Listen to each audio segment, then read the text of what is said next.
இப்போ ஆரம்பிக்க போறது நாட்டோட மிகப்பெரிய நிகழ்ச்சி ஆப்கி அதாலத் ரஜித் சர்மாவுடன்.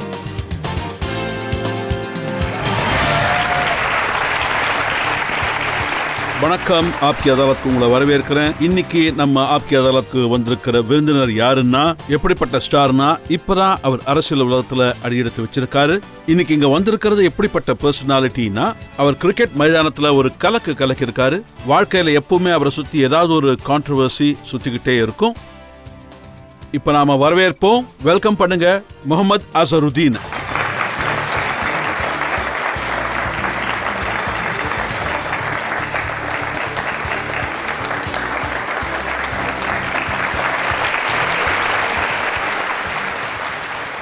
வாங்க. இன்னைக்கு வழக்கு ஆரம்பிக்கிறதுக்கு முன்னாடி இன்றைய ஜட்ஜ் சச்சிதானந்தன் மூர்த்தி அவருடைய அனுமதியை கேட்டு பெறலாம். நீதிமன்றத்தின் விசாரணையை ஆரம்பிக்கலாம். வழக்கு ஆரம்பிக்க போறோம். முகமது அசருதீன் மீது உள்ள முதல் குற்றச்சாட்டு ஆப்கி அதாலத்ல. ஆப்கி அதாலத்ல முகமது அசருதீன் மீது உள்ள முதல் குற்றச்சாட்டு, அவர் முன் அனுபவமே இல்லாம அரசியலுக்குள்ள குதிச்சிருக்காரு. அசருதீன், இதுவரைக்கும் நாங்க பார்த்தது காலரை தூக்கி விட்ட, ரோல்ட் அப் காலர் ஷர்ட்டை போட்ட அசருதீன். இன்னைக்கு நீங்க குர்தா பாஜாமா போட்டு ஒரு தலைவர் மாதிரி தெரியுறீங்க. சார், இன்னைக்கு தான் நீங்க ஆப்கி அதாலத் பத்தி எனக்கு இன்ஃபார்ம் பண்ணீங்க. பார்லிமெண்ட்ல இருந்து அப்படியே ஸ்ட்ரைட்டா வந்துட்டேன். டிஷர்ட் போட கூட எனக்கு வாய்ப்பு கிடைக்கல. என்ன பண்றது? ஓ அப்படியா? நான் என்ன நினைச்சேன்னா உங்க ஸ்டைலே டோட்டலா மாறிடுச்சோன்னு. இல்ல, எதுவும் மாறல, அப்படியே தான் இருக்கேன். இப்போ பார்லிமெண்ட்ல இருக்கும்போது காலரை தூக்கிட்டு போக முடியாது இல்லையா? அந்த ஹவுஸோட டெக்கோரம் இருக்கும், அதை மெயின்டைன் பண்ணி ஆகணும். அதை மதிச்சு பப்ளிக்ல வரும்போது காலரை தூக்கி விட்டு ஸ்டைலா வருவீங்கல்ல?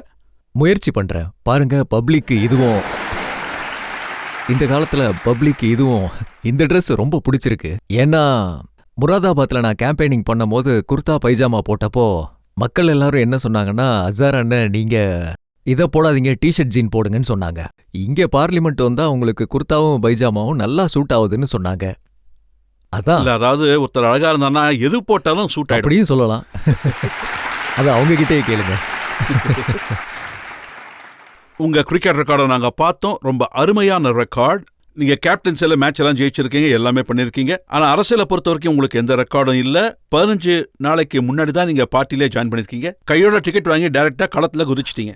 அதாவது பாருங்க, ரெக்கார்டுன்னு பாத்தீங்கன்னா பொறுமையா தான் வரும். இப்பதானே நான் பாலிடிக்ஸ் வந்தேன். இதுக்கு முன்னாடி கிரிக்கெட்ல கூட டெஸ்ட் மேட்ச்ல விளையாடுற வரைக்கும் ரெக்கார்ட் பிரேக் பண்ணல. இப்ப நான் பாலிடிக்ஸ்க்கு வந்திருக்கேன்னா டோட்டலா ஒரு புது ஆள் தான். தினமும் போயிட்டு இருக்கேன். இன்னைக்கு 14th டே, இன்னைக்கும் போயிட்டு இருக்கேன். இன்ஷா அல்லாஹ் அங்கேயே ரெக்கார்ட் பிரேக் பண்ண ட்ரை பண்ணுவேன். அப்போ இங்க வரும்போது கேள்வி கேளுங்க. கிரிக்கெட்ல ஒண்ணு உங்க கையில பேட் இருக்கும், இல்ல பால் இருக்கும். நீங்க பேட்டிங் விளையாடுறப்ப உங்களுக்கு தெரியும் ஃபீல்டர்ஸ் எங்க இருக்காங்கன்னு. ஆனா இங்க அதெல்லாம் தெரியாது. இங்க லட்சக்கணக்கான மக்கள் இருக்கிற இடம் இது. இல்ல, நான் கொடுத்து வச்சவன் தான். அதாவது நான் கிரிக்கெட் விளையாடும் போது 5 பேர் தான் என்ன செலக்ட் பண்ணுவாங்க. இங்க என்ன லட்சக்கணக்கான மக்கள் எலெக்ட் பண்ணி செலக்ட் பண்ணியிருக்காங்க. ஸோ நான் என்ன நினைக்கிறேன்னா, அவங்க எலெக்ட் பண்ணதுனால எனக்கு ஹெல்ப்பும் பண்ணுவாங்க, நானும் அவங்களுக்கு ஹெல்ப்பும் பண்ணுவேன். மொராதாபாதுக்கு உங்களுக்கு எந்த சம்பந்தமும் இல்ல. நீங்க ஹைதராபாத்ல இருக்கிறதுனால மொராதாபாத்லயும் பாத் இருக்கு அப்படிங்கிற ஒரே சம்பந்தம் தானா? அதுதான் காரணமா? இல்ல, அதுக்கு சம்பந்தம் இருக்கு. ஏன்னா உங்களுக்கு இது தெரியாது, ஒரு 350 வருஷத்துக்கு முன்னாடி ஹைதராபாத்ல ஒரு கான் இருந்தாரு. அவர் தான் முராதாபாத்தை எஸ்டாப்ளிஷ் பண்ணாரு. ஸோ எனக்கு தெரிஞ்ச அவர் எந்த வேலையை விட்டுட்டு போயிட்டாரோ அதுல இருந்து நான் 350 வருஷத்துக்கு அப்புறம் இப்ப அந்த வேலையை பார்க்கறேன். ஆமா, இது உண்மையான ஹிஸ்டரி. நான் சொல்றதுல எந்த விதமான பொய்யும் இல்ல.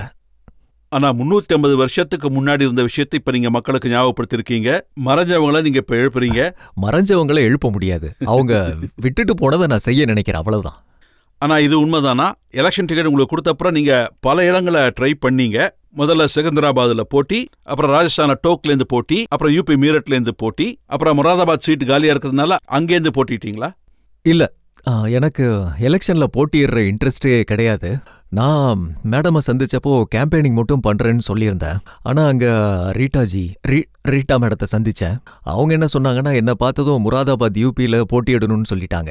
நான் சொன்னேன், மேடம் என்னால எலெக்ஷன்ல எல்லாம் போட்டியிட முடியாது. ஏன்னா நீங்க சொன்ன மாதிரி எனக்கு எந்த எக்ஸ்பீரியன்ஸும் இல்ல அரசியல்ல. நானும் அதே தான் சொன்னேன். ஏன்னா என்கிட்ட எந்த எக்ஸ்பீரியன்ஸும் இல்ல, அதனால போட்டியிடலன்னு சொன்னேன். ஆனா சூழ்நிலை நான் போட்டியிட வேண்டியதா ஆயிருச்சு. நான் கொடுத்து வச்சுவேன். அங்க போனதுக்கு அப்புறம் மக்கள் தடவை போனப்பே மக்கள் என் மேல ரொம்ப அன்பு காட்டினாங்க. ரொம்ப நல்லபடியா எனக்கு வெல்கம் பண்ணாங்க. எந்த கான்ஸ்டிடியூவன்சில உங்க பேர் சொல்றாங்களோ அந்த கான்ஸ்டிடியூவன்சில பெரும்பாலும் முஸ்லிம்ஸ் தான் இருந்தாங்க. அது உண்மைதானா? ஆமா. அதனாலதான் உங்களுக்கு அந்த இடத்துல பெரும்பான்மையான வெற்றி கிடைச்சதா? எல்லா முஸ்லிம்ஸும் என் பிளாக் உங்களுக்கு ஓட்டு போட்டாங்களா? இல்ல, அப்படி எதுவும் இல்ல. நீங்க ஒருவேளை ஸ்ட்ராட்டஜி பாத்தீங்கன்னா எனக்கு 60,000 to 70,000 ஹிந்துஸ் ஓட்டும் கிடைச்சதாங்க. சோ நான் என்ன நினைக்கிறேன்னா ஃபர்ஸ்ட் டைம் அங்க செக்குலர் டைப் ஆஃப் எலெக்ஷன் நடந்திருக்குன்னு அங்க நினைக்கிறேன். இருக்கிறவங்க எல்லாம் மக்கள் ரொம்ப சொன்னாங்க, ஆதரவு அதாவது இதுக்கு கொடுத்தாங்க. முன்னாடி அங்க உள்ள எம்பிஸ் அப்புறம் பெரிய ஆளுங்க எல்லாருமே ரொம்ப நீளமா ஒரு தாடி வச்சிருப்பாங்களாம். அப்படிப்பட்ட ஆளுங்க தான் அங்க எம்பிஸா இருந்திருக்காங்களாம். இப்போ கொஞ்சம் ட்ரெண்ட் சேஞ்ச் ஆயிருக்கு சார். யங்ஸ்டர்ஸும் வந்துட்டாங்க. யங்ஸ்டர்ஸ் எல்லாம் இப்போ இதை தான் விரும்புறாங்க. அப்புறம் மொராதாபாத் மக்களுக்கு நீங்க நிறைய வாக்குறுதி கொடுத்திருக்கீங்க. சார், வாக்குன்னா நான் முராதாபாத் போனப்போ அந்த இடத்துல நிறைய பிரச்சனைகள் இருந்தது. அப்புறம் பாத்தீங்கன்னா அந்த இடத்துல பீத்தல் நகரி ரொம்ப அழகான சிட்டி. அங்க இந்தியாலேயே அதிகமான ஃபாரின் எக்ஸ்சேஞ்ச் அங்கதான் வருதுன்னு சொன்னாங்க. நான் என்ன நினைச்சேன்னா கொஞ்சம் டெவலப்மெண்ட் ஆயிருச்சுன்னு நினைச்சேன். ஆனா நான் அங்க போய் பார்த்தப்ப எந்த ஒரு டெவலப்மெண்ட்டுமே இல்ல.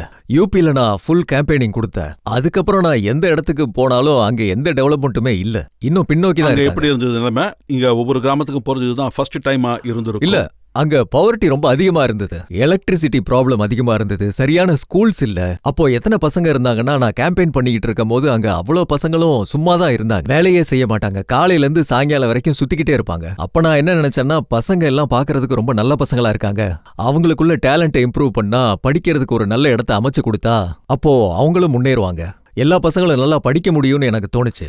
ஆனா அங்க எந்த முன்னேற்றத்துக்கான காரியங்களும் நடக்கல. அப்புறம் அவங்க ஹெல்த்தும் சரியா இல்ல. நீங்க சொன்னா நம்ப மாட்டீங்க. நான் கேம்பெயின் பண்ணிக்கிட்டு இருக்கும் போது 2-3 பொம்பளைங்க என்ன சொன்னாங்கன்னா, எனக்கு தெரிஞ்சு அவங்களுக்கு 70 to 75 இயர்ஸ் இருக்கும். அவங்க சொல்றாங்க, நாங்க இது வரைக்கும் வாழ்க்கையில கரண்டே பார்த்ததில்லைன்னு. இன்னைக்கு எங்களுக்கு வயசு 70-75 ஆகுதுன்னாங்க. அதை பார்க்கும்போது எனக்கு ரொம்ப கஷ்டமா இருந்துச்சு. இந்தியா இவ்வளோ முன்னேறிச்சு, 21st செஞ்சுரியில முன்னேறி இருக்கு. இப்ப நான் என்ன நினைக்கிறேன்னா எல்லா கிராமத்திலயும் சின்ன சின்ன ஏரியால எலக்ட்ரிசிட்டி இருக்க வேண்டியது ரொம்ப முக்கியம். அது ரொம்ப அத்தியாவசியம். இல்ல, நீங்க இந்த இடத்த பாருங்களேன். இங்க கரண்ட் இல்லைன்னா உட்கார முடியுமா? ப்ரோக்ராமும் பண்ண முடியாது. ப்ரோகிராமே பண்ண முடியாது. எல்லாம் கருப்பா எல்லாம் கருப்பா தெரியும். ஆனா நீங்க வாக்கு கொடுத்த மாதிரி நிறைய தலைவர்கள் இதுக்கு முன்னாடி வாக்குறுதி கொடுத்திருக்காங்க.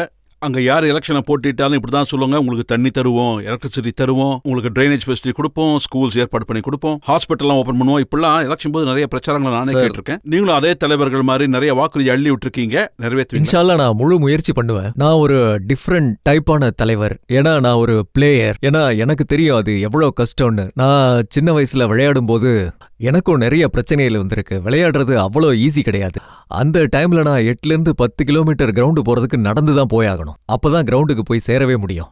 அதுக்கப்புறம் கஷ்டமான விஷயம் என்னன்னா, பிராக்டிஸ் முடிஞ்சதுக்கு அப்புறம் மறுபடியும் வீட்டுக்கு வரது 5-6 கிலோமீட்டர் நடந்தே வரணும். நான் என்ன நினைக்கிறேன்னா, இப்போ இந்தியா ரொம்ப முன்னேறிடுச்சு. பசங்க எங்க டைம்ல நாங்க ரொம்ப கஷ்டப்பட்டோம். ஆனா இந்த காலத்துல பசங்க ரொம்ப ஈஸியா பண்ண முடியும். உங்களால முடியுமோ இல்லையோ, பட் ஒரு வேலை பண்ண முடிஞ்சா ரொம்ப நல்லது. நான் என்ன நினைக்கிறேன்னா, இந்த காலத்துல மோட் ஆஃப் டிரான்ஸ்போர்ட் ரொம்ப நல்லா இருக்கு. பசங்க எல்லார்கிட்டயும் பைக்ஸ் இருக்கு. அப்போ சைக்கிள் கூட எங்களுக்கு அதிர்ஷ்டம் கிடையாது. அப்ப நீங்க என்ன சொல்ல வரீங்கன்னா, இந்த கால மாற்றத்துல மக்களுக்கு கிடைச்சிருக்கிற ஒரு தலைவர் நான் கொடுத்த வாக்குறுதி நிறைவேற்றுவேன்னு சொல்ல வரீங்களா? இன்ஷா அல்லாஹ் முழு முயற்சி பண்ணுவேன். ஏன்னா பப்ளிக் என்ன தேர்ந்தெடுத்திருக்காங்க. அப்போ அது என்னோட மாரல் ரெஸ்பான்சிபிலிட்டி. ஏன்னா அவங்க என்ன தேர்ந்தெடுத்திருக்காங்க. மொராதாபாத் மக்கள் உங்க பேச்சு கேட்டு ரொம்ப சந்தோஷப்படுவாங்க. இப்ப நாம ஒரு பிரேக் எடுத்துக்கலாம். பிரேக்குக்கு அப்புறம் திரும்ப வந்து ஆப்கி அதாலத்ல அசருதீன் கிட்ட அவருடைய லைஃபை பத்தி நாம நிறைய கேள்விகள் கேட்போம். அதை பத்தி நிறைய இன்ட்ரெஸ்டிங் கேள்விகள் எங்கிட்ட இருக்கு, வந்து பார்ப்போம். சார், நீங்க மக்களுக்கு வாக்குறுதி கொடுத்தீங்கல்ல, நீங்க பிஜிலி கொடுப்பீங்கன்னு, எலக்ட்ரிசிட்டி. அப்போ மக்கள் என்ன சொன்னாங்க, உங்க ஒய்ஃப் பேரு பிஜிலி தானே அப்படின்னு. இப்போ நான் என்ன சொல்றது? ஆனா விஷயம் என்னன்னா, எந்த அசருதீன் 186 கேட்சுகளை பிடிச்சு உலக ரெக்கார்ட் பண்ணாரோ அவரை சங்கீதா பிஜ்லானி அவர்கள் கேட்ச் பண்ணிட்டாங்க.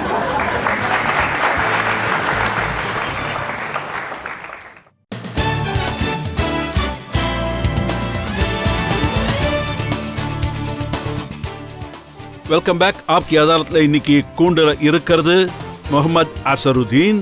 அசருதீன் அவர்கள் கிரிக்கெட் மைதானத்துல தன்னுடைய பேட்டால பலவிதமா கலக்குன்னு கலக்கி இருக்காரு. இப்ப ஆப்கி அதாலத்ல அடுத்த குற்றச்சாட்டு. ஆப்கி அதாலத்ல முகமது அசருதீன் மீது உள்ள அடுத்த குற்றச்சாட்டு, அவர் தன்னோட ஒய்ஃப் பேச்ச மட்டும்தான் கேட்பாரு.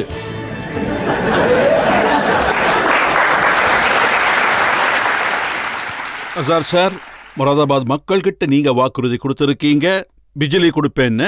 அப்ப மக்கள் என்ன சொன்னாங்கன்னா, பிஜிலி உங்க ஒய்ஃப் இல்லையா அப்படின்னு. இப்போ நான் ஆக்சுவலா விஷயம் என்னன்னா, அவங்க என் கூட நிறைய கேம்பெயினிங் பண்ணியிருக்காங்க. கேம்பெயின் பண்ணதுனால அவங்களுக்கும் என்னோட வெற்றியில ஒரு பங்கு இருக்கு. நிறைய இடத்துக்கு போனாங்க. அவங்களும் இதே ப்ராமிஸ் தான் பண்ணாங்க. அவங்க எங்க போனாலும் மின்னல் மாதிரி போவாங்க. ஸோ பிஜிலி வரதானே செய்யும்.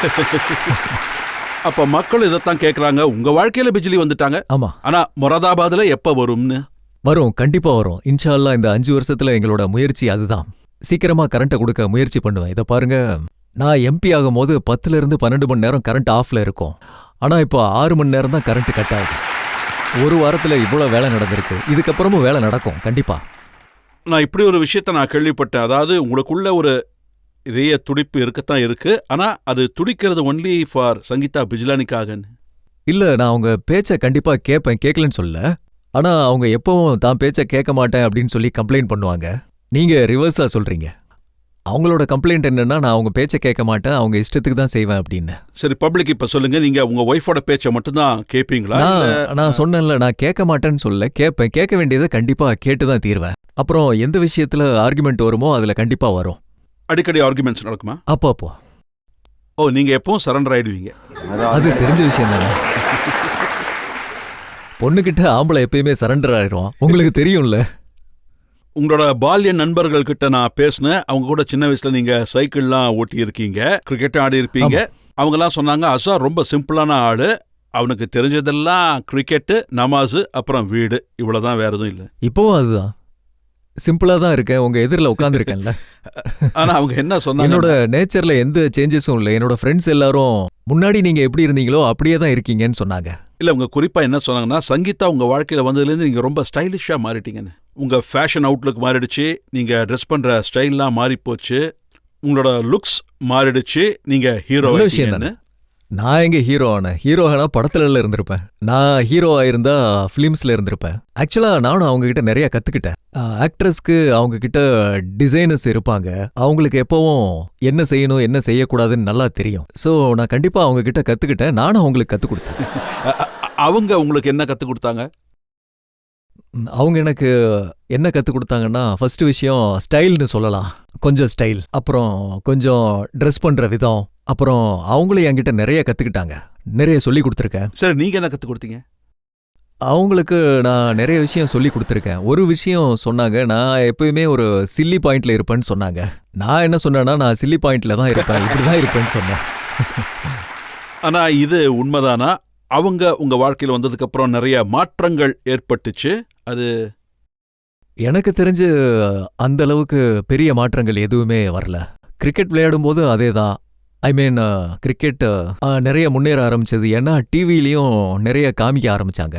ஏன்னா 93, 94க்கு அப்புறம் நிறைய கேம்ஸ் இந்தியன் டீமுக்கு நிறைய சேனல்ஸ் வர ஆரம்பிச்சாங்க. அதனால கிரிக்கெட் டெவலப் ஆச்சு, நல்லா இன்னும் கூட நல்லா டெவலப் ஆச்சு. மக்கள் எல்லாரும் டிவியில அதிகமா பார்க்க ஆரம்பிச்சாங்க. இதுவும் உண்மைதானா? நீங்க கொஞ்சம் ஷை டைப்பு, ரொம்ப வெக்கப்படுவீங்க, கம்மியான மக்கள் கூட தான் இருப்பீங்க, திடீர்னு நிறைய மக்களை சந்திக்க ஆரம்பிச்சிருக்கீங்க. நான் இப்ப கூட ஷை தான், கம்மியான ஆளுங்களை தான் சந்திப்பேன். இப்ப கூட அதாவது என்னோட ஃப்ரெண்ட்ஸ் கூட ரொம்ப கம்மியா தான் இருக்காங்க. நான் அவங்கள மட்டும்தான் சந்திப்பேன். ஏன்னா விளையாடுறப்போ அவ்வளோ சான்ஸ் கிடைக்காது. ஏன்னா கிரவுண்ட்ல இருந்து ரூம்ல இருந்து ஃபங்க்ஷன் அவ்வளவுதான் இருக்கும்.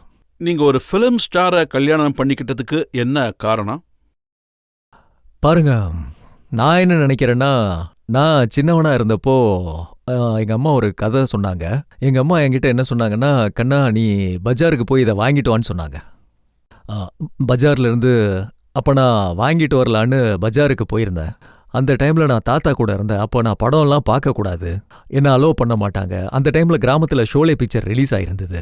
ஒரு இடத்துல டயலாக் கேட்டுச்சு, நான் நின்னு கேட்க ஆரம்பிச்சிட்டேன். அம்மா வேலைக்காரனை போய் பார்த்துட்டு வா, அவன் போய் ரொம்ப நேரம் ஆச்சுன்னு இருக்காங்க. அப்போ எனக்கு எதுவுமே தெரியல. முன்னாடி வேலைக்காரன் வந்தாரு, என்னை தாண்டி போனாரு, அப்புறம் அப்படியே போயிட்டாரு. ஆனா அவர் எதுக்கு வந்தாருங்கிறத பத்தி நான் யோசிக்கவே இல்லை. அதுக்கப்புறம் நான் வீட்டுக்கு போகும்போது எனக்கு நல்லா அடி விழுந்தது. ஸோ அந்த நேரத்துல இந்த மாதிரி எல்லாம் நடந்தது எனக்கு. ஸோ உங்க அம்மா நீங்க படம் பார்த்ததுக்காக உங்களை அடிச்சிருக்காங்க, ஆனா நீங்க படத்தை நடிச்சவங்களே வீட்டுக்கு மருமகளா கூட்டிகிட்டு வந்துட்டு அப்படியும் சொல்லலாம். இது நல்ல விஷயம் தான். அப்புறம் நான் சங்கீதா அவர்களோட ஒரு இன்டர்வியூவை படித்தேன். அதில் அவங்க என்ன சொல்லியிருக்காங்கன்னா, ஃபர்ஸ்ட் டைம் அப்போ அவங்கள பார்க்கும்போது நீங்கள் 2 பேரும் ஒரு ஆட் ஃபிலிம் பண்ணீங்களாம். அப்போ உங்களுக்குள்ள எந்த விதமான ஃப்ரெண்ட்ஷிப்போ வேற ஏதாவது விஷயமோ ஒன்றும் கிடையாதுனாங்க. அந்த நேரத்தில் நான் ரொம்ப யங்கு, நான் ரொம்ப ஷையான பையன். நீங்கள் சொன்ன மாதிரி நான் ரொம்ப வெக்கப்படுவேன் அந்த டைமில். ஆனா அவங்க என்ன சொல்லியிருக்காங்கன்னா, மெதுவா உங்களோட பத்தி நிறைய நியூஸ் பேப்பர்லாம் வர ஆரம்பிச்சது. அசாருக்கு சங்கீதாவோட ரொமான்ஸ் போயிட்டு இருக்குன்னு. அதனால உங்க ரொமான்ஸ் ஸ்டார்ட் ஆச்சா? நீங்க சொல்றது சரிதான். அந்த டைம்ல மீடியா தான் எனக்கு நல்லா ஹெல்ப் பண்ணாங்கன்னு நினைக்கிறேன். சோ நீங்க என்ன சொல்ல வரீங்கன்னா, உங்க மனசுல ஏற்கனவே இருந்தது, மீடியா அந்த துடிப்பை ஆமா, அவங்க தான் வெளியுலகத்துக்கு ஆரம்பிச்சாங்க. மக்கள் இப்ப இவர்கிட்ட ஏதாவது கேள்வி கேட்கணும்னா கேட்கலாம்.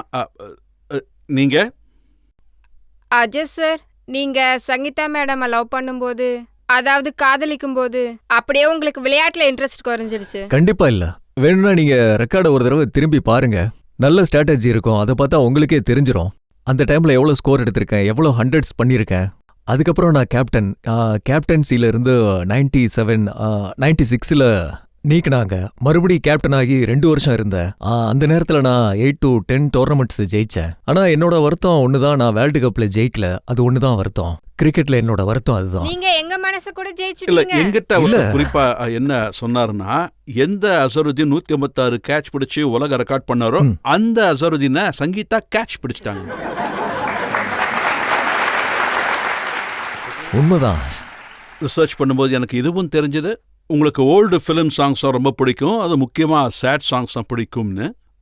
ஆமா, உண்மைதான். இதுக்கு முன்னாடி பாட்டுல நிறைய மீனிங் இருக்கும். ஆனா இந்த காலத்து பாட்டுல மீனிங் இல்ல எதுவும். அதாவது நீங்க ஸோ ஆரம்பத்துல இருந்து சின்ன டேப் ரெக்கார்டர் இருக்கும் என்கிட்ட. நாங்க அதை தான் கேட்போம். என் மனசுல அதுதான் பதிவாயிருக்கு. ஆனா சங்கீதாக்கு அப்படிப்பட்ட பாட்டுகள்லாம் பிடிக்காதாமே? ஆமா, பிடிக்காது. அதனால நானும் அந்த பாட்டே போட மாட்டேன். இப்ப நீங்க அவங்களுக்கு பிடிச்ச பாட்டை போடுறீங்களா, உங்களுக்கு பிடிச்ச பாட்டை தான் பாடுவீங்களா? இப்பெல்லாம் பாட்டு எதுவுமே கேட்கறதே இல்ல. அரசியல்ல வந்ததுலேருந்து பாட்டு கேட்கறது இல்ல. இப்ப என் மூளையில இருக்கிறது இது ஒண்ணுதான், மக்களுக்கு நல்லது செய்யணும்னு. அது மட்டும் தான் ஓடிக்கிட்டு இருக்கு. பெரும்பாலும் நான் அதை பத்தி தான் யோசிப்பேன். நீங்க நிறைய கஷ்டமான காலகட்டத்தெல்லாம் பார்த்துருக்கீங்க. ஒரு நேரத்துல நீங்க பேங்க்ல வேலை செஞ்சீங்க. அப்போ உங்களுக்கு சம்பளம் 800 தான். அப்போ உங்களுக்கு நிறைய நண்பர்கள் இருந்தாங்க. அவங்க கூட நீங்க கிரிக்கெட் ஆடுவீங்க. அவங்க கூட சைக்கிள்லாம் நிறைய ஓட்டி இருக்கீங்க. அவங்களெல்லாம் இன்னைக்கும் நீங்க சந்திச்சு அவங்களெல்லாம் பார்க்கறது உண்டா?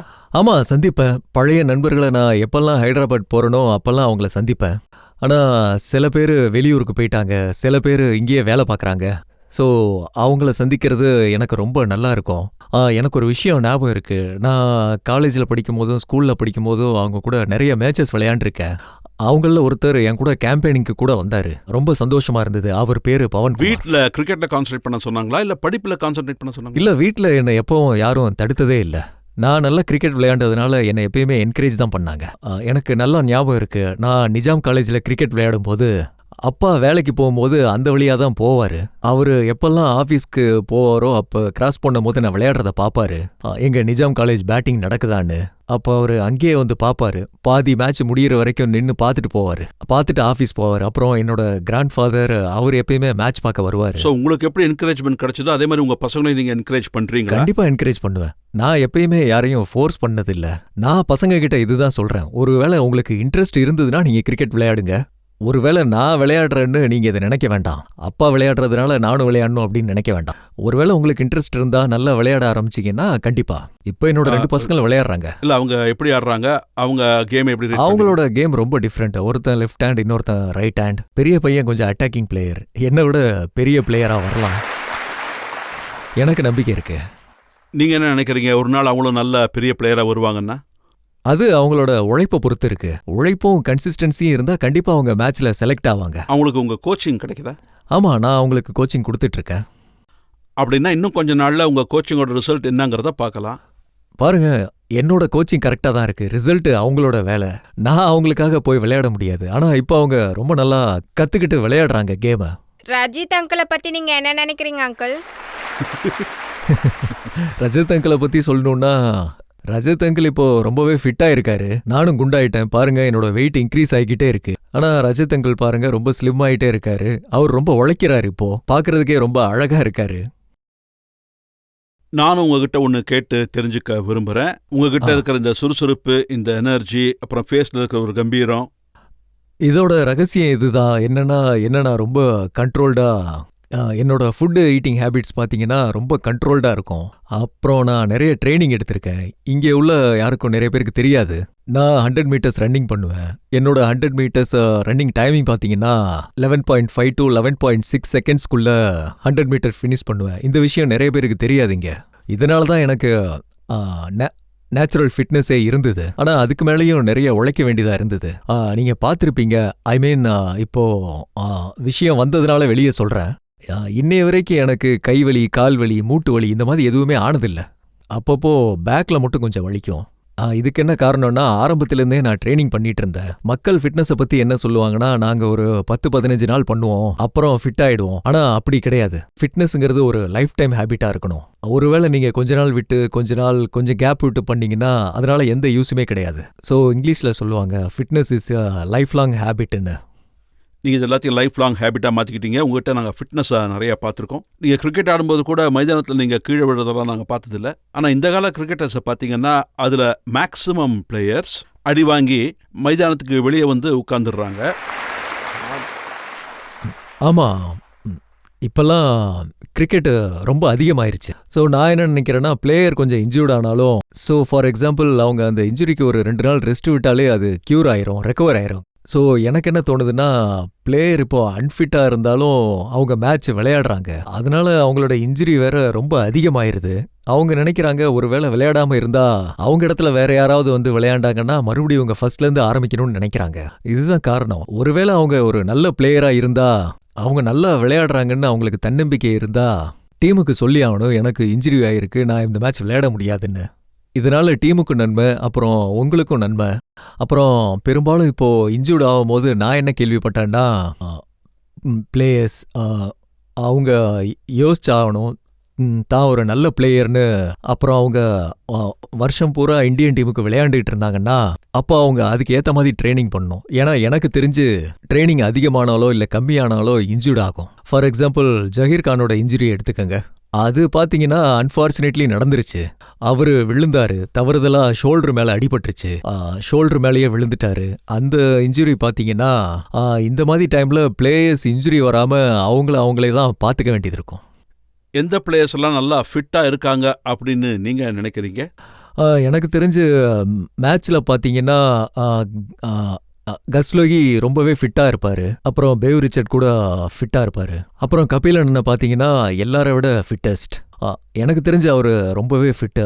எனக்கு இன்னும் நல்லா ஞாபகம் இருக்குது, 94 மேட்ச் விளையாடும் போது அந்த நேரத்தில் ரன்னிங் பிட்வீன் ஓடும்போது அவர் எங்களுக்கு ஈக்குவலாக எப்பவுமே சரிசமமாக ஓடுவார், எங்களுக்கு ஈக்குவலாகவே இருப்பார்.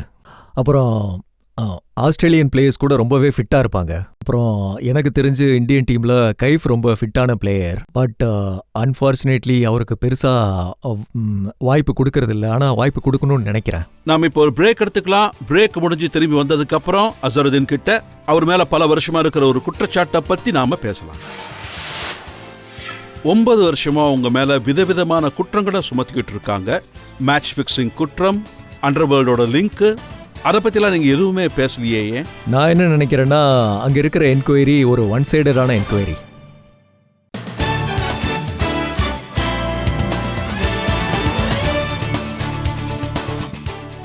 ஆப்கி அதாலத்தில் இன்னைக்கு நாம மக்கள் தரப்புல இருந்து வழக்க தொடர்ந்துகிட்டு இருக்கோம், கேள்விகளை கேட்டுக்கிட்டு இருக்கோம். கிரிக்கெட் உலகத்தின் ஸ்டார் அப்புறம் புது லோக்சபா மெம்பர் முகமது அசருதீன் கிட்ட தான். ஆப்கி அதாலத்தில் முகமது அசருதீன் மீது உள்ள அடுத்த குற்றச்சாட்டு, அவரை பற்றி அவருக்கு எதிர்மறையாக வர செய்திகளை பற்றி அவர் எதுவுமே பேசுறது இல்லை. அசார் சார், இப்போ பார்லிமெண்ட்டில் உங்களுக்கு பேச நிறையவே சான்சஸ் கிடைக்கும். 9 வருஷமா உங்கள் மேலே விதவிதமான குற்றச்சாட்டுகள் இருக்கு. மேட்ச் ஃபிக்ஸிங் குற்றச்சாட்டு இருக்கு, அண்டர்வேர்ல்ட் லிங்க்னு. நீங்கள் அதை பற்றிலாம் ஒன்றுமே பேச மாட்டேங்கிறீங்களே. அது நான் ஆக்சுவலி கிளாரிஃபிகேஷன் கொடுக்க வேண்டிய அவசியமே இல்லை, ஏன்னா இந்த குற்றச்சாட்டுகள் உண்மையே இல்லை. அப்புறம் பார்த்தீங்கன்னா எனக்கு எகெயின்ஸ்டாக எந்த ஏஜென்சியோட எந்த குற்றச்சாட்டுமே இல்லை. ஸோ அதனால் அதுக்கு எந்த பதிலும் சொல்லணும்னு எனக்கு அவசியமே இல்லை. என் மேலே கேஸ் இல்லாதப்போ நான் ஏன் பதில் சொல்லணும்? நான் போர்டுக்கு எகெயின்ஸ்டாக கேஸ் போட்டேன், அவங்க என்ன பேன் பண்ணாங்க. ஸோ எனக்கு எகெயின்ஸ்டாக ஏஜென்சியோட கேஸ் எதுவுமே இல்லை, ஆனால் என்ன பேன் பண்ணாங்க. ஆனால் கிரிக்கெட்டில் உங்களை லைஃப் டைம் பேன் பண்ணதுக்கு நீங்கள் அது மேலே கேஸ் போட்டு அதை சேலஞ்ச் பண்ணீங்கல்ல? ஆமாம், அதை மக்களுக்கு சொல்லி ஆகணும். நீங்கள் ஏன் சேலஞ்ச் பண்ணீங்க, என்ன ஆச்சு, இந்த விவரம். போர்டு எடுத்த டிசிஷனுக்கு, என் மேலே போட்ட கேஸுக்கு அவங்க ரூல்ஸை ஃபாலோ பண்ணல. அப்புறம் நேச்சுரல் ஜஸ்டிஸை கூட அவங்க சுத்தமாக ஃபாலோ பண்ணல, எனக்கு வாய்ப்பே கொடுக்கல. எனக்கு ஒரு லெட்ரு வந்தது, நீங்கள் இன்னசென்ட்னா இதை ப்ரூவ் பண்ண முடிஞ்சா நீங்கள் ப்ரூவ் பண்ணுங்க அப்படின்னு சொல்லி ஒரு லெட்டர் மட்டும் வந்தது. ஸோ நான் லெட்டர்லேயே எழுதி கொடுக்க முடியும். ஸோ நான் எப்படி ப்ரூவ் பண்ண முடியும்? மக்கள்கிட்ட பேசாத வரைக்கும் ப்ரூவ் பண்ண முடியாது. ஸோ நான் என்ன நினைக்கிறேன்னா, அங்கே இருக்கிற என்கொயரி ஒரு ஒன் சைடான என்கொயரி எனக்கு தெரிஞ்ச வரைக்கும். அதில் நிறைய பேர் அதாவது கமிட்டியில இருந்தாங்க. ஆமா. அவங்க என்ன சொன்னாங்கன்னா, இன்னைக்கு நாங்க கமர் மொராரோட அறிக்கையை பார்த்தோம். அதுல என்ன இருக்குதுன்னா, அவருக்கு எதிராக மேட்ச் ஃபிக்ஸிங் சார்ஜஸ் இருக்கு, அது சரியில்லை, அதுக்கு எதிரான பேனை நீக்கி ஆகணும்னு. அவர் எழுதின லெட்டர் போர்டுக்கு போச்சு. என்கொயரி டைம்ல 3 பேர் இருந்தாங்க. இவரு, மிஸ்டர் முத்தையா, அப்புறம் ராம் பிரசாத். ஸோ நான் என்ன நினைக்கிறேன்னா, இப்போ ராம் பிரசாத் அவர் ஹாஸ்பிட்டலில் உடம்பு சரியில்லாமல் இருக்கார். இப்போ அவரும் இந்த அறிக்கையை கொடுத்தாரு இப்படி நடக்கக்கூடாதுன்னு. ஆனால் அவர் அந்த நேரத்தில் ஏன் அப்படி செஞ்சாருன்னு எனக்கு சுத்தமாக தெரியல. ஆனால் கமல் முரார் ஆரம்பத்திலே ஒரு லெட்டர் எழுதியிருந்தாரு. நீங்கள் எதுக்கு அவசரப்பட்டு கேஸ் போட்டீங்க, நீங்கள் உங்கள் சைடில் ஒரு இன்வெஸ்டிகேஷன் லெட்டர் எழுதுங்கன்னாரு. அதுக்கப்புறம் பண்ணுங்கன்னாரு. ஸோ நான் என்ன நினைக்கிறேன்னா, கோர்ட் ரொம்ப அவசரப்பட்டுட்டாங்கன்னு. ஸோ அது கோர்ட்டுக்கு சம்மந்தப்பட்ட விஷயம். நான் இங்கே யாரையும் எதுக்காகவும் ப்ளேம் பண்ண விரும்பல. ஏன்னா எது நடந்தாலும் அது நல்லதுக்கு தான் நடந்துட்டு இருக்கு. கேஸோட டிசிஷன் வந்ததுக்கப்புறம் எல்லாருக்கும் உண்மை தானா தெரிய வரும். ஒரு கேஸ் கோர்ட்டுக்கு வந்துருச்சுன்னா அது ரொம்ப நாள் இழுத்துக்கிட்டே இருக்கும். ஆனால் பப்ளிக் கிட்ட இருந்து நிறைய கேள்விகள் வந்துகிட்டே இருக்கு. உங்களுடைய கொலீக்ஸ், உங்க கூட ஒர்க் பண்ணவங்க, அதாவது மனோஜ் பிரபாகர் மாதிரியான ஆளுங்க விதவிதமான குற்றச்சாட்டுகளை சுமத்தி இருக்காங்க. அவங்களே பப்ளிக்கா சொன்னாங்க. இல்லை, இப்போ ஒவ்வொருத்தர் வாயும் என்னால் அடக்க முடியாது இல்லையா? அதை என்னால் எதுவும் பண்ண முடியாது. யார் வேணாலும் எகெயின்ஸ்டாக பேசலாம். இங்கே பப்ளிக்ல இருந்து கூட யாராவது நீங்கள் ஏதாவது பண்ணீங்கன்னு சொன்னா ப்ரூவ் பண்ணாத வரைக்கும் அது உண்மை இல்லை. கோர்ட்டில் கேஸ் போய்கிட்டு தான் இருக்கு. ஸோ நான் இப்போலாம் அதை பற்றி யோசிக்கிறதே இல்லை. ஆனால் அந்த மாதிரி நேரத்தில் கஷ்டமா இருக்கும்போது ரொம்ப யோசிச்சிங்களா? ஆமாம், ஆரம்பத்தில் 1-1.5 வருஷம் கொஞ்சம் கஷ்டமாக தான் இருந்தது. அதுக்கப்புறம் எனக்கு பழகிருச்சு. நான் அதை ஃபேட்டுன்னு நினச்சேன். ஆனால் எனக்கு பேஷன்ஸ் ரொம்ப அதிகம். ஸோ யார் பேஷண்ட்டாக இருக்காங்களோ அவங்களுக்கு கண்டிப்பாக வெற்றி நிச்சயம். எலெக்ஷன் நடக்கும்போது கூட நான் பார்த்தேன், நரேந்திர மோடி மொராதாபாத்தில் கேம்பெயின் பண்ணப்ப அவர் இந்த கேள்வியை தான் எழுப்பினாரு. எந்த நபர் மேல இந்த மாதிரியான குற்றச்சாட்டுகள்லாம் இருக்கோ, யாரு நாட்டுக்கு எதிராக வேலை செஞ்சாங்களோ அவங்களுக்கு நீங்க ஓட்டு போடுவீங்களா? பப்ளிக் யோசிச்சு தானே ஓட்டு போட்டிருக்காங்க. இப்போ உள்ள மக்களை யாருமே ஏமாற்ற முடியாது. ஒருவேளை நான் என்ன நினைக்கிறேன்னா, ஒருவேளை அந்த மாதிரி ஏதாவது இருந்தா பப்ளிக் கண்டிப்பா எனக்கு ஓட்டு போட மாட்டாங்க. ஏன்னா பப்ளிக்கு தெரியும் எது உண்மை எது பொய்ன்னு. 3 லட்சம் ஓட்டு வாங்குறது சாதாரணமான விஷயம் இல்லை. இது உண்மைதான், இது எல்லாருக்குமே தெரிஞ்சிருக்கும். ஆமா, அவங்களுக்கு உண்மை தெரியும். ஆனால் நீங்கள் என்னைக்காவது கிரிக்கெட் கண்ட்ரோல் போர்டு பிரசிடென்ட் சரத்பவாரை பார்த்து எக்ஸ்பிளைன் பண்ண முயற்சி ஏதாவது செஞ்சீங்களா? நான் எக்ஸ்பிளைன் பண்ணேன், நிறைய டைம் எக்ஸ்பிளைன் பண்ணியிருக்கேன். பாருங்க, எனக்கு தெரிஞ்சு பெரிய வெற்றி 2006 தான்.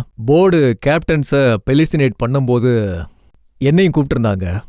போர்டு கூப்பிட்டாங்கன்னு நான் ரொம்ப சந்தோஷப்பட்டேன்.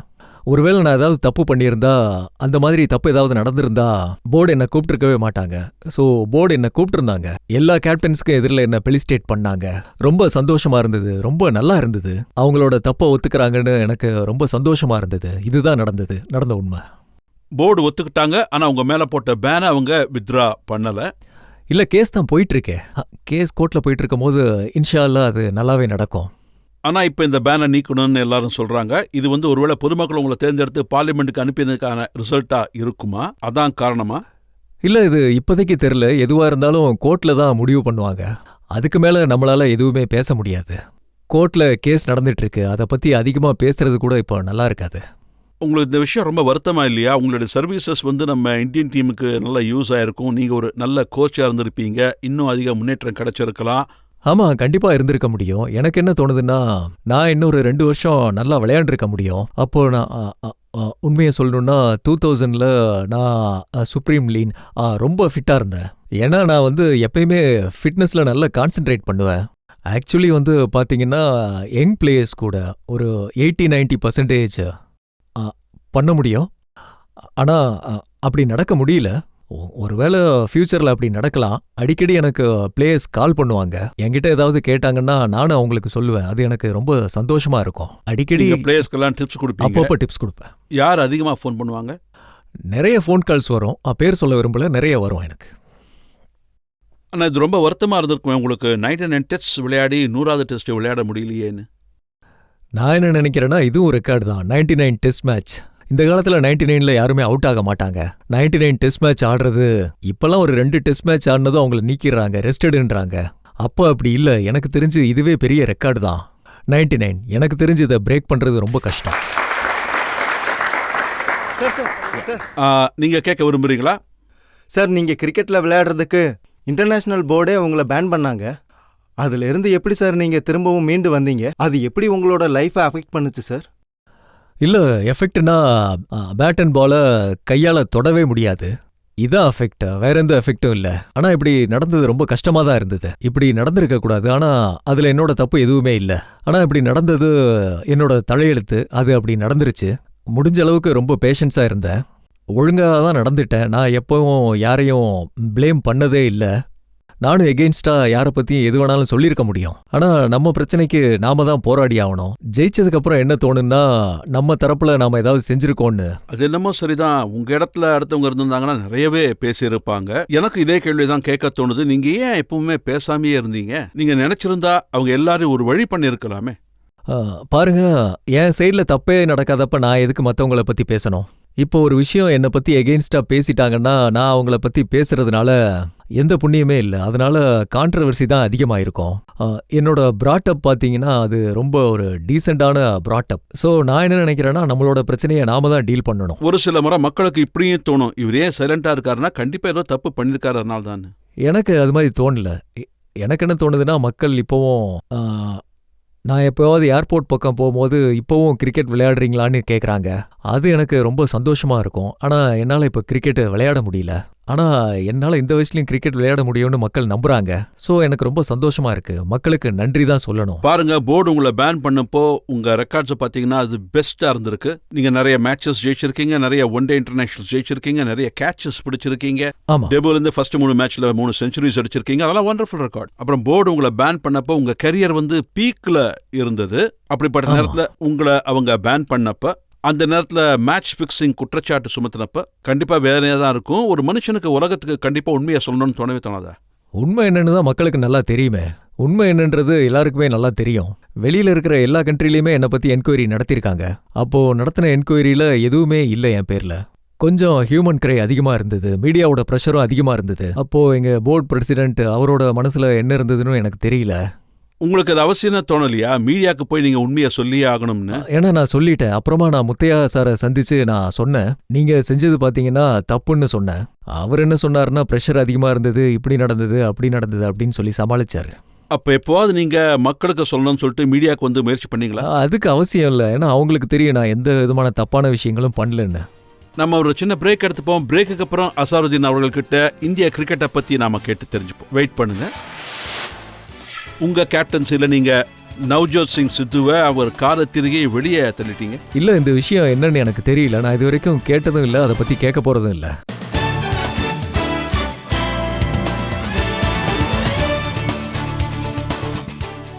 Welcome back. ஆப்கி அதாலத்ல இன்னைக்கு நாம மக்கள் தரப்புல இருந்து கேள்விகளை கேட்டுக்கிட்டு இருக்கோம். முகமது அசாருதீனிடம் ஆப்கி அதாலத்ல அடுத்த குற்றச்சாட்டு. ஆப்கி அதாலத்ல முகமது அசாருதீன் மீது உள்ள அடுத்த குற்றச்சாட்டு, இவர் கிரிக்கெட்டுக்காக எதுவுமே செஞ்சது இல்லை.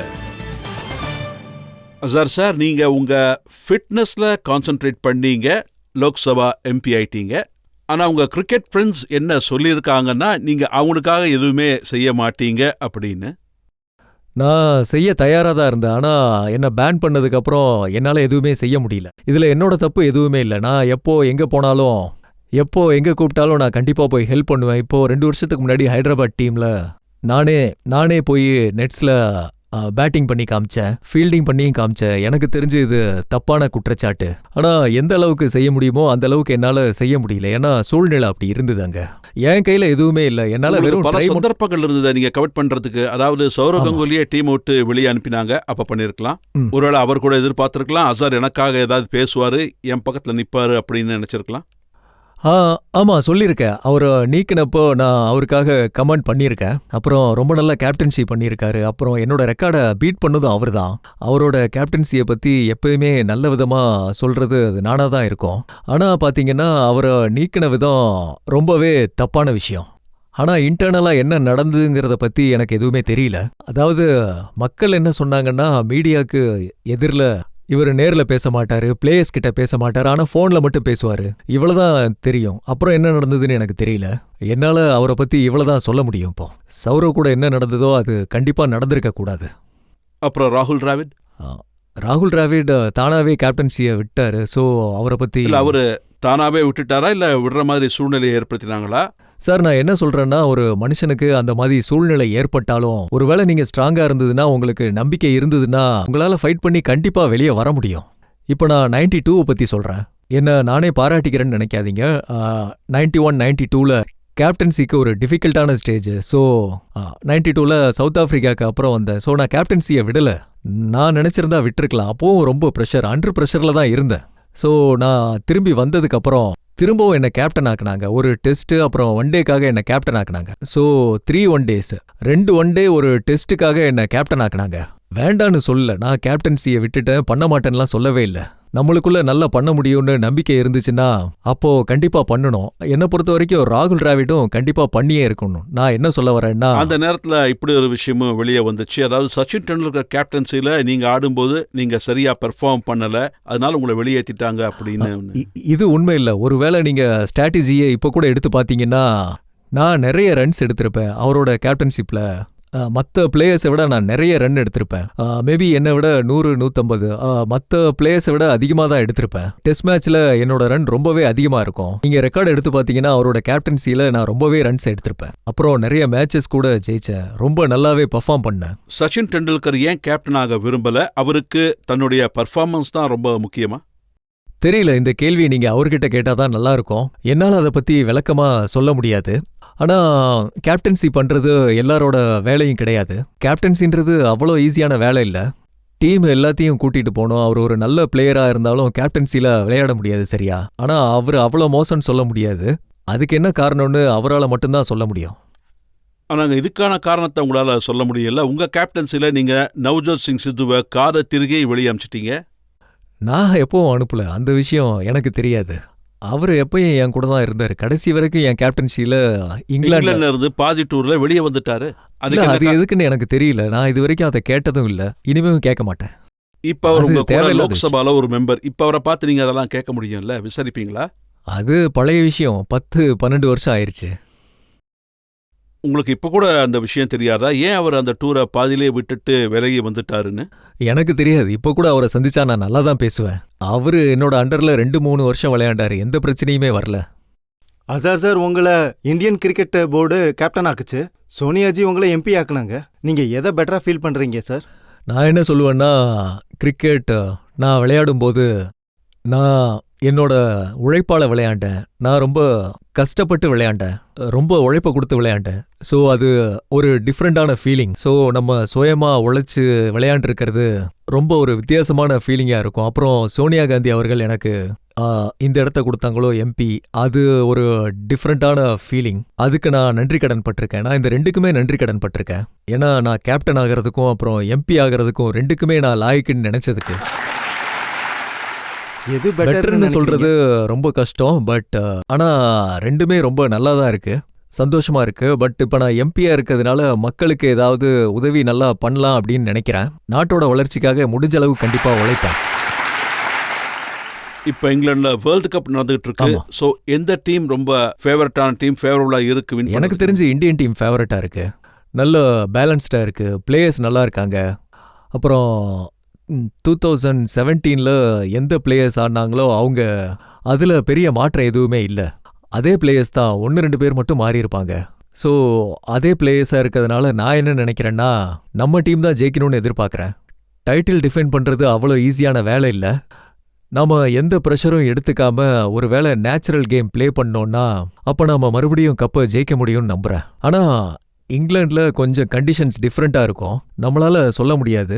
மேட்சஸ் நடக்கிற அன்னைக்கு இங்கிலாண்டோட வெதர் அன்சர்டனாக இருக்கும். அப்போது 200 ரன்ஸ் எடுக்கிறதுக்கு பதிலாக 100 ரன்ஸ், 140, 150 ரன்ஸ் எடுக்க முடியும். ஸோ அது ரொம்ப காம்படிட்டிவாக இருக்கும்னு நினைக்கிறேன். ஓகே, நீங்கள் சொன்னது உண்மையாகணும். இந்தியன் கிரிக்கெட் டீம் ஜெயிச்சுட்டு வரணும். ஒரு கடைசி கேள்வி யாராவது கேட்க விரும்புறீங்களா? சார், நான் உங்ககிட்ட என்ன கேட்க விரும்புறேன்னா, தோனி அப்புறம் சௌரவ் கங்குலி இவங்க 2 பேர்ல யார் பெட்டர் கேப்டன் நினைக்கிறீங்க?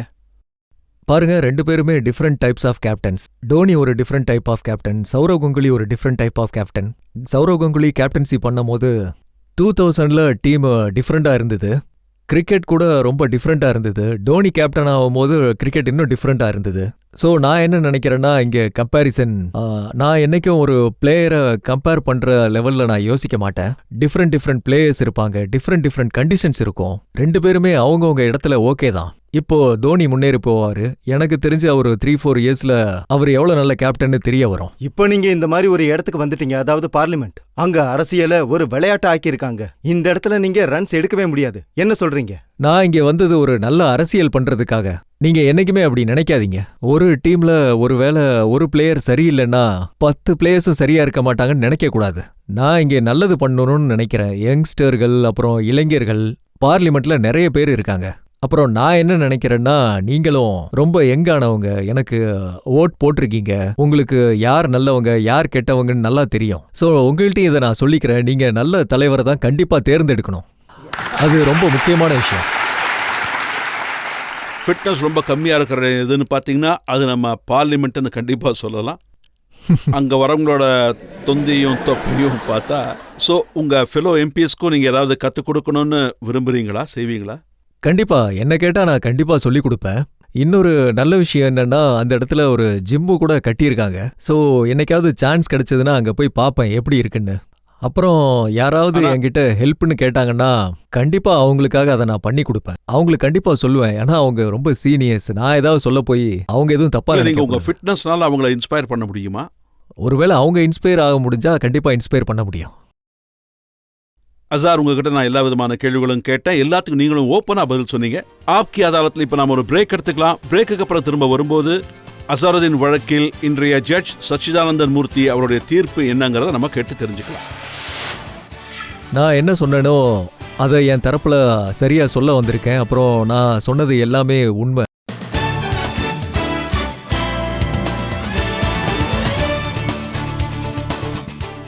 ஆப்கி அதாலத்தில் இன்னைக்கு நாம வழக்க மக்கள் தரப்பிலிருந்து தொடர்ந்தது முகமது அசருதீன் மீது. நம்ம அசருதீன் கிட்ட அவருடைய வாழ்க்கையை பத்தி கேட்டோம், அவருடைய அரசியல் வாழ்க்கையை பத்தியும் கேட்டோம், அவருடைய கிரிக்கெட் லைஃபை பத்தி அவர்கிட்ட நாம இன்னைக்கு கேட்டோம், கிரிக்கெட்ல அவருக்கு பிடிச்ச விஷயங்களை பத்தியும் கேட்டோம். அசருதீன் ஃபிட்னஸ் டிப்பு கூட கொடுத்தாரு. இப்போ ஆப்கி அதாலத்துல இன்றைய ஜட்ஜ் சச்சிதானந்தன் மூர்த்தி அவருடைய தீர்ப்பு. இந்த கோர்ட் முகமது அசருதீனுக்கு எகென்ஸ்டான அலிகேஷன்ஸை பத்தி கேட்டுச்சு.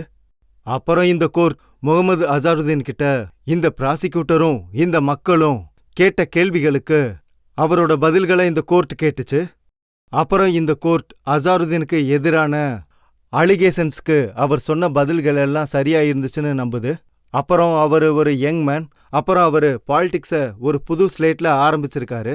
அப்புறம் அவர் கிரிக்கெட்ல எப்படி ஒரு ஸ்டாரா சைன் பண்ணாரோ இதுலயும் சைன் பண்ணுவாருன்னு நம்புது. அது மட்டும் இல்ல, இந்த கோர்ட் யங் ஜெனரேஷனுக்கு ஃபிட்னஸ் கோச் கொடுக்கணும்னு வேண்டிக்குது. 2 members of fellow members of parliament. அப்புறம் இவர் இந்தியன் டீமுக்கு ஃபிட்னஸ் ஆன கேப்டன்னு பட்டம் கொடுக்குறோம். நீங்க ஏதாவது சொல்ல விரும்புறீங்களா? ஆமா, நான் அவங்க எல்லாருக்கும் நன்றி சொல்லிக்க விரும்புறேன். நான் என்ன சொன்னேனோ அதை என் தரப்புல சரியா சொல்ல வந்திருக்கேன். அப்புறம் நான் சொன்னது எல்லாமே உண்மை. இந்த நம்பிக்கையோட இந்த எதிர்பார்ப்போட எப்படி கிரிக்கெட் உலகத்துல இந்தியாவோட பேரை அவர் காப்பாத்தினாரோ, கிரிக்கெட் உலகத்துல எப்படி புது புது ரெக்கார்ட்ஸ் அவர் கிரியேட் பண்ணினாரோ, அதே மாதிரி பார்லிமெண்ட்லயும் இவர் புது புது ரெக்கார்ட்ஸை கிரியேட் பண்ணணும். அப்புறம் வருங்கால ஜெனரேஷனுக்கு இவர் ஒரு உதாரணமா இருப்பாருன்னு நாங்க நம்புறோம். ஆப்கி அதாலத்துல இந்த வழக்கை இங்கேயே முடிச்சுக்கிறோம். அடுத்த முறை ஒரு புது கெஸ்டோட உங்களை நான் சந்திக்கிறேன். அதுவரை என்னுடைய அன்பான வணக்கங்கள்.